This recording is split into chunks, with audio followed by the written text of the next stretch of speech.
Hi അസ്സാം വലൈക്കും. രാവിലെ തന്നെ ഒരു ചായയോട് കൂടി നമുക്ക് പെരുന്നാളങ്ങ് തുടങ്ങാം. ചായയും പിന്നെ കുറച്ച് നട്ട്സും ഈത്തപ്പഴമൊക്കെ ആയിരുന്നു രാവിലത്തെ കടി ഉണ്ടായിരുന്നത്.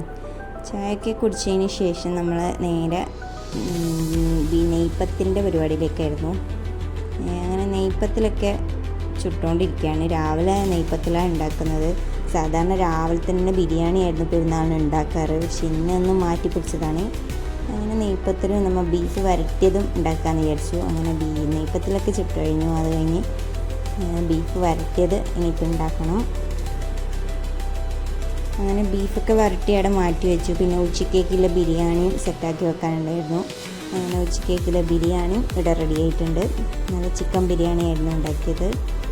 അത് കഴിഞ്ഞ് പള്ളിയിൽ നിന്ന് എല്ലാവരും വന്നു. എല്ലാവരും ഫുഡ് കഴിക്കുകയാണ്. എല്ലാവർക്കും നല്ല ഇഷ്ടപ്പെട്ടായിരുന്നു. നെയ്പ്പത്തിലും ബീഫും അടിപൊളിയാണെന്ന് എല്ലാവരും പറയുന്നുണ്ടായിരുന്നു. അത് കഴിഞ്ഞ് പിന്നെ എല്ലാവരും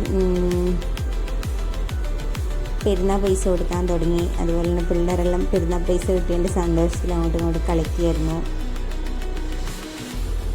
പിന്നെ എല്ലാവരും ഫുഡ് കഴിച്ചതിന് ശേഷം ഞാൻ കുറച്ച് കസ്റ്റഡ് ഉണ്ടാക്കിയായിരുന്നു. അപ്പോൾ കസ്റ്റഡ് എല്ലാവരും കഴിച്ചതിന് ശേഷം പിന്നെ നമ്മൾ നേരെ പെരിങ്ങോത്തേക്ക് പോവാണ്. അവിടെ എൻ്റെ ഹസ്ബൻഡിൻ്റെ വീട് പെരിങ്ങോത്താണ്. അങ്ങനെ എല്ലാവരും കൂടി നമ്മൾ 4 പേരും കൂടിയിട്ട് പെരിങ്ങോത്തേക്ക് പോവാണ്.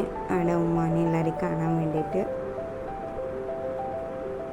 ഇത്രയൊക്കെ ഉള്ളൂ നമ്മളുടെ പെരുന്നാൾ വിശേഷങ്ങൾ. ഇനി അടുത്ത പുതിയ വീഡിയോ ആയിട്ട് വീണ്ടും വരും. ബൈ.